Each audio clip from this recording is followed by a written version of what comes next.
علی بھائی نماز محمدی کے پریکٹیکل میں آپ نے ربی جلنی کی جو دعا کی ہے وہ نہیں پڑھی تو کیا پڑھ سکتے ہیں؟ میرے بھائی نماز محمدی صلی اللہ علیہ وآلہ وسلم پہ 70A میرا 3 گھنٹے کا لیکچر ہے، تھیوری پہلے، اس کے بعد 40 منٹ کا پریکٹیکل ہے.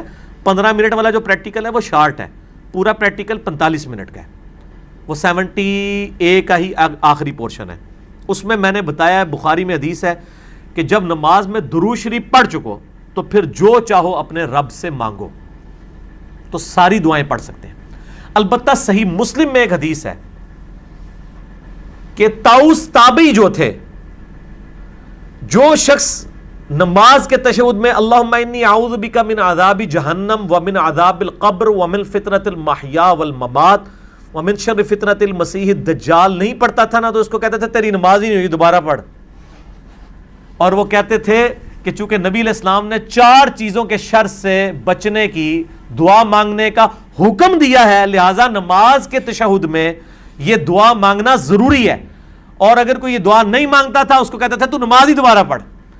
تو یہ بڑا سخت مسئلہ ہے، تابعین کے نزدیک یہ بڑی اس کی امپورٹنس ہے. اس لیے میں نے یہ بتائی ہے آپ کو روایت صحیح مسلم کی، تاکہ آپ یہ دعا یاد کریں، کیونکہ بخاری و مسلم دونوں میں ہے کہ نبی علیہ السلام نماز کے تشہد میں 4 چیزوں کے شر سے اللہ کی پناہ مانگتے اور ہمیں بھی حکم دیتے. تو اس دعا کا حکم ہے، باقی ساری دعائیں آپشنل ہیں. حکم جس دعا کا ہے وہ ایک ہی ہے، اللہم انی اعوذ بک من عذاب جہنم ومن عذاب القبر ومن فتنۃ المحیا والممات ومن شر فتنۃ المسیح الدجال. اے اللہ میں عذاب جہنم سے، عذاب قبر سے، زندگی اور موت کے فتنے سے اور مسیح دجال کے فتنے سے تیری پناہ مانگتا ہوں. تو یہ دعا آپ یاد کریں. نماز محمدی صلی اللہ علیہ وآلہ وسلم کی جو اوپر میرا ریسرچ پیپر نمبر 8 میں نے یہ دعائیں لکھی بھی ہوئی ہیں. اس کے علاوہ دعا اللہم ربنا آتنا فی الدنیا حسنہ وفی الآخرۃ حسنہ وقنا عذاب النار پڑھیں.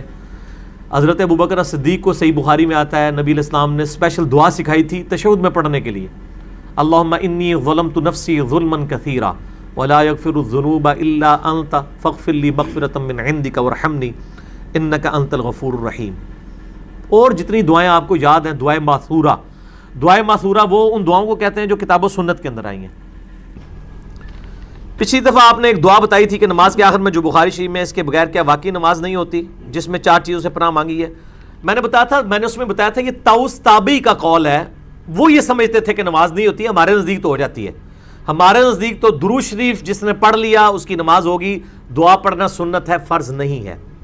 البتہ فقہ حنفی والے کہتے ہیں کہ درود شریف کے بغیر بھی نماز ہو جاتی ہے. ہماری تو نہ نماز ہوتی ہے درود شریف کے بغیر، نہ نماز جنازہ ہوتا ہے اور نہ نماز وتر ہوتی ہے. ہم تو تینوں میں پڑھتے ہیں، سنت سے ثابت ہے. وہ 4 چیزیں وہی اللہم انی اعوذ بک من عذاب جہنم ومن عذاب القبر ومن فتنۃ المحیا والممات ومن شر فتنۃ المسیح الدجال. طاؤس تابعی کا میں نے قول بتایا تھا کہ وہ یہ سمجھتے تھے، یہ ان کی ذاتی رائے ہے، ظاہر ہے وہ حدیث نہیں ہے، ان کی ذاتی رائے ہے. نبی علیہ السلام سے منسوب ہے کہ رکوع اور سجدے میں بہت دعائیں مانگا کرو. بالکل صحیح مسلم میں حدیث ہے کہ سجدے میں تم اپنے رب کے قریب ہوتے ہو، لہٰذا دعا مانگا کرو. کیا مسنون دعاؤں کے علاوہ بھی مانگ سکتے ہیں؟ بالکل مانگ سکتے ہیں. صحیح بخاری میں حدیث ہے، آپ صلی اللہ علیہ وآلہ وسلم نے فرمایا جب تشہد پڑھ چکو اس کے بعد جو چاہو اپنے رب سے مانگو. تشہد میں بھی مانگیں لیکن عربی میں، رکوع اور سجود میں بھی مانگیں لیکن عربی میں.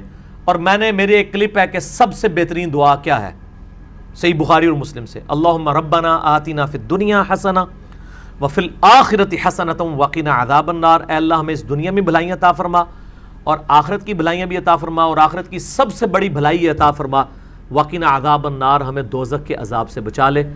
آپ یوٹیوب پہ جا کے لکھیں سب سے بہترین دعا، دی بیسٹ دعا ان عربک، انجینئر محمد علی مرزا. تو میرا تقریباً کوئی 25-30 منٹ کا کلپ ہے اس دعا کی برکات جو بخاری مسلم سے میں نے بتائی ہیں. تو آپ کو اس دعا کی، یہ دعا ساری دعاؤں کو کور کرتی ہے. یہ دعا بے روزگاری کو کور کرتی ہے، بے اولادی کو کور کرتی ہے، بے برکتی کو کور کرتی ہے، اور جتنے ایشوز ہیں سب کو یہ دعا. اے اللہ دنیا میں بھلائیاں اور آخرت میں بھلائیاں. ٹھیک ہے صحیح ہو گیا. کیا تشہد میں سورۃ الفلق اور سورۃ الناس پڑھ سکتے ہیں؟ سورۃ الفلق اور سورۃ الناس دعا کی حیثیت سے تو پڑھ سکتے ہیں، کیوں نہیں پڑھیں؟ بالکل پڑھیں. صحیح ہے، ٹھیک ہے. اچھا وہ یہ سوال ہی لکھے نا، پڑھتے بھی آئے کہ نہیں؟ تھوڑا سا علی بھائی تھوڑا ہٹ کے سوال ہے، جیڑی ہے وہ اتنی لمبی ہو، پہلے وہ تو پڑھو. کیا 2 سجدوں کے درمیان 2 سے زیادہ دفعہ رب اغفر لی کہہ سکتے ہیں؟ بالکل کہہ سکتے ہیں.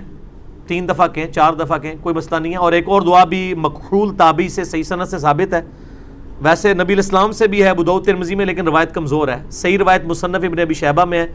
مکحول تابعی رحمہ اللہ تعالیٰ 2 سجدوں کے درمیان پڑھتے تھے اللہم اغفر لی وارحمنی واہدنی وعافنی وارزقنی, یہ بھی پڑھ سکتے ہیں. کیا قرآن میں آنے والی تمام رب سے شروع ہونے والی دعائیں نماز کے آخر میں پڑھ سکتے ہیں؟ پڑھنی چاہیے. صحیح بخاری میں حدیث ہے جب نماز میں تشہد میں دروشی پڑھ چکو پھر اپنے رب سے جو چاہے ہو مانگو. وہ ساری دعائیں چاہے قرآنی ہوں غیر قرآنی ہوں, عربی میں دعائیں جن کے معنی درست ہوں وہ آپ پڑھ سکتے ہیں, جتنی مرضی دعائیں پڑھیں, کوئی حرج نہیں.